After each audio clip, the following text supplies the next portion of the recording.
Conversion Radio. Hey, what's going on, Melo? First of all, man, congrats to moving up to the top 10 in scoring.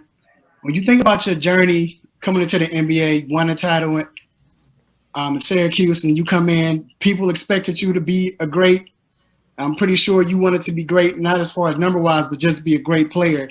When you accomplish this feat, or I guess moving to the top 10, what goes through your mind? Because I know you say you don't really think about the numbers, but what goes through your mind? Do you take time to think about this and be like, wow, I can't believe I'm here? Yeah, I think this moment is a little bit special than some of the other moments. Even though the other moments just was coming, it was just fast, it was happening. You have a moment and it's on to the next game, it's on to the next thing. Top 10 in anything of all time is a special moment. So I don't want to take this moment for granted. I understand how big this moment is. It don't seem real because I'm actually still in it. I'm still doing it, so it ain't like it's. I don't want to downplay it. I'm excited about it. I'm blessed, to be able to accomplish this in year 18. I think that's what people should look at. The fact that I'm in my 18th season. I've been doing this damn near 20 years. Still enjoying the game, still loving the game, still approaching the game the same way. And I'm here, man. I told my teammates, after the game today, it was my perseverance. It was me staying true to myself and never wavering and staying solid. That's why I'm able to be in this position today. Saltis, Sport DNA. Hello, Melo. Congratulations about your accomplishment, first of all. Thank you.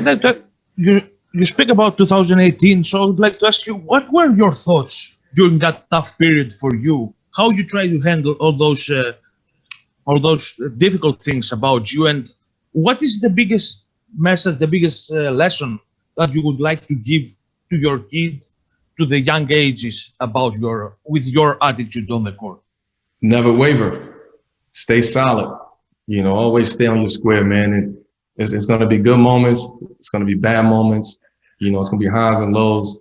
Unfortunately, I was able to experience the high of the highest and, level in basketball and just the lowest of it as well. So I know what both of those feelings feel like. I've experienced that. So I'm able to talk about it from both sides of this. So I take it for what it is, man. And, I'll always, stay prayed up and, always give my thanks every single day, because again, I don't want to take away from the fact that this is my 18th season and I'm able to do this. Casey Haldall, Trailblazers.com. Congrats, Carmelo. How would you say that you've been playing during the streak that you guys are on right now? Obviously losing this one tonight, but winning those first 4 games on the trip. How do you feel like you're playing late in the season right now, Melo? I'm just playing ball.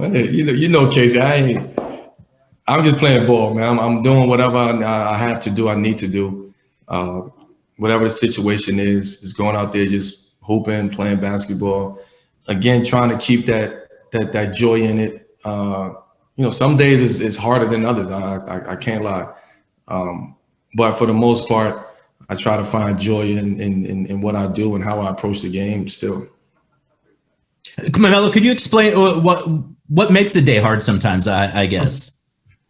What makes the day hard? Well, for you, I guess, because I think people look at you and they're like, you're Carmelo Anthony. Like, I'm human, right? I'm human. I have ups and downs. I have good days. I have bad days, just like everybody else. Just because I'm out there, working and smiling and happy, and I'm just like everybody else. I'm sure you have good days and bad days, and everybody on this Zoom have good days and bad days. Some days are better than others. So again, I'm human. I have those days. I just try not to let those days or those moments weigh on me too heavy. Absolutely. Thank you, Melo. Aaron Fentress with the Oregonian. You got to the record pretty quickly after you came in the game. You were on fire. Did you know how many points you needed exactly when the game started, and that with each basket, how close you were getting? I knew this moment. I mean, I didn't know the other moments. I didn't know the 15, the 13, the 11, but 10 is something that I knew. And I felt it. I felt it coming into the game. It was my approach. I didn't want to, rush it and force it, or anything like that. I wanted to, the game to come to me, and then it happened naturally, not forcefully. But it happened. I felt good coming into today, and as you can see, the shot was falling early, and I got off to a great start. So that made it easier. That made it. I could exhale. I could relax, knowing that I was ready for this moment. Thanks, man. Dwight James, NBC Sports Northwest. Hey, Melo, I'm curious. This season, with all these games packed in like they are, trying to get so many of them in a shorter amount of time, how tough has this one been compared to other seasons for you? You've obviously been through a lot of seasons, but how does this one compare? Well, it's tough. I mean, we know the circumstances. It's things that's out of our control. Trying to put in 72 games in a short period of time, and playing every other night, and three back-to-backs a week is, sometimes those are moments that you really have to buckle down. You really have to lock in and focus on, your recovery, your sleeping. Are you getting the right, nutrition? Are you drinking the right amount, the right amount of water? Are you just doing what you have to do to stay at a top level and be able to compete on a night-to-night basis? Because the games is not going to stop coming, right? We've been playing every other day for the past couple months, and it's something that you really have to lock in and focus on. It's not the actual games that you got to prepare for. You're preparing for those moments, practice days, off days. It's a constant grind. I don't think people understand that. And last question, coming back to Raphael Haynes.